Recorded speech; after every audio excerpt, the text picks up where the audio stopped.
Hey everyone, welcome back. Basements and attics are the parts of a house we try to ignore. They're out of sight, out of mind storage for things we don't want to look at anymore. But they're never really empty.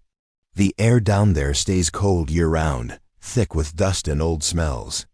Sounds travel strangely. A creak from above can feel like it's right behind you. Footsteps below can echo up through floorboards. Tonight, 3 unsettling true basement and attic horror experiences from people who lived through them. These aren't jump scare ghost stories. They're slow-building accounts of things that hid in plain sight. Things that watched, waited, and sometimes came closer. If you have an attic hatch or a basement door in your home, maybe don't open it tonight. Let's begin. Story 1. The Attic That Answered Back. This is from Lauren. My family moved into an old colonial house when I was 14. High ceilings, narrow stairs.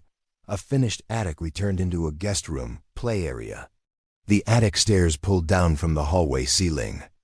They were heavy, wooden, and always creaked loudly when lowered. At first everything was normal. But about 3 months in, I started hearing tapping from above at night. Soft, rhythmic, like fingernails on wood. It happened around 1 to 2 a.m., always after the house went quiet.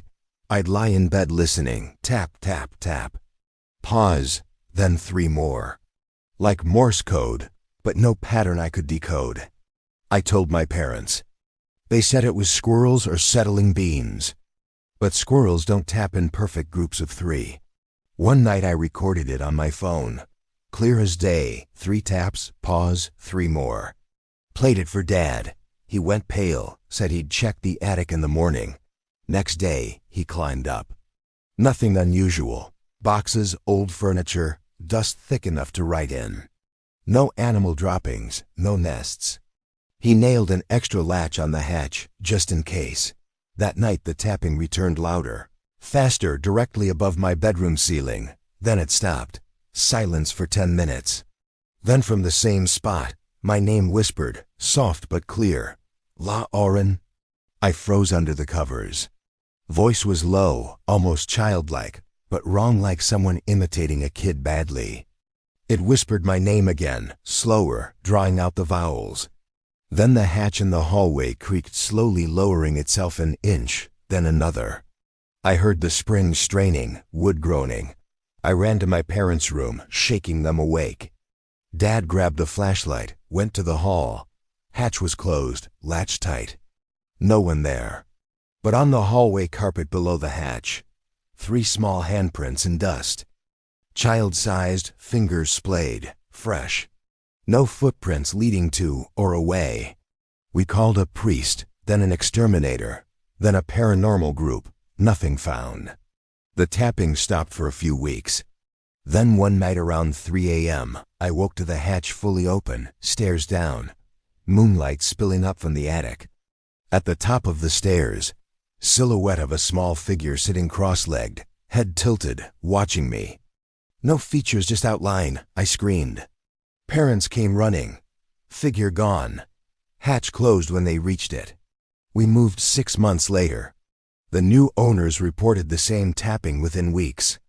I still can't sleep directly under an attic without earplugs. Sometimes on quiet nights, I swear I hear 3 soft taps. Pause. 3 more. Story 2. The Basement Tenant Who Never Paid Rent. From Ryan. I rented a small house in a college town basement, unfinished. Just concrete floor, furnace, washer, dryer. Exterior access door padlocked from outside. Interior stairs locked when I wasn't using them. Rent was cheap, so I didn't mind the creepy vibe. First few months fine. Then food started disappearing, half a pizza, yogurt cups, even beer. Blamed forgetfulness at first. Then I noticed small things moved. Laundry detergent bottle turned around, tools rearranged on shelves. Thought maybe I was sleepwalking. One night I woke to faint music, old radio static, mixed with faint singing, coming from below. Basement light was on. I always turned it off. I crept downstairs, door unlocked, though I'd locked it. Air colder than usual, damp smell stronger, mixed with something sour like unwashed clothes. At the bottom, sleeping bag in the far corner behind water heater, rolled out on cardboard. Empty fast food wrappers, water bottles, small battery lantern. Notebook open pages filled with dates, times, my schedule. Ryan home 6:12 p.m. Shower 7:45 p.m. Lights out 11:20 p.m.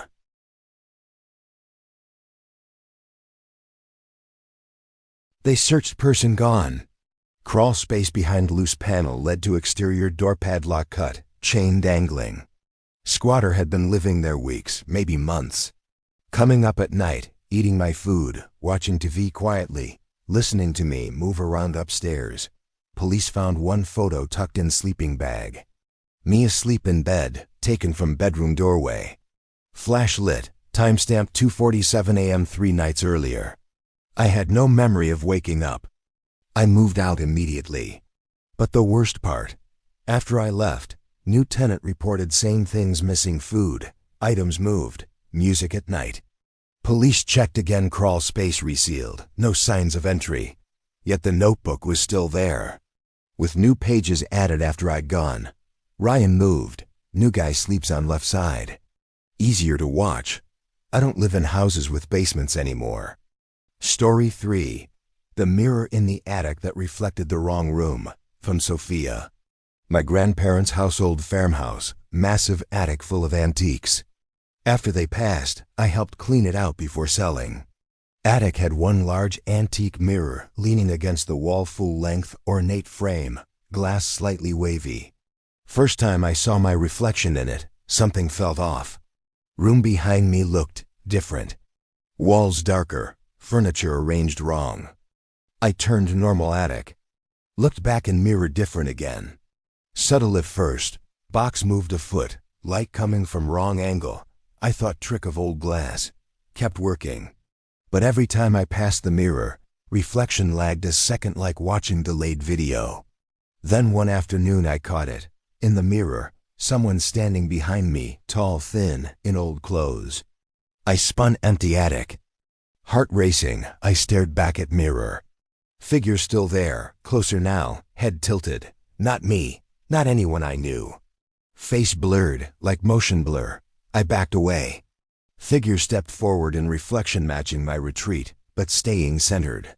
I covered the mirror with a sheet, went downstairs. Came back an hour later, sheet on floor, mirror uncovered, reflection normal. Until I looked longer. Then the room behind me in glass, slowly filled with people, faded figures, standing silently, watching me. Dozens, all facing forward, no movement. I ran out, locked the attic door. Told family. We hired someone to remove the mirror, professional antique dealer.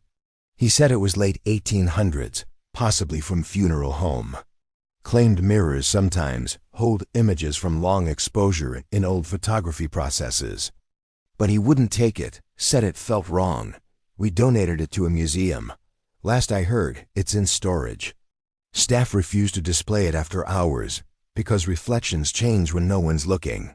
I still avoid mirrors in dim rooms. Sometimes I catch my reflection blinking. When I didn't, those are the 3 experiences. Attics and basements aren't just extra space. They're places the house keeps its secrets.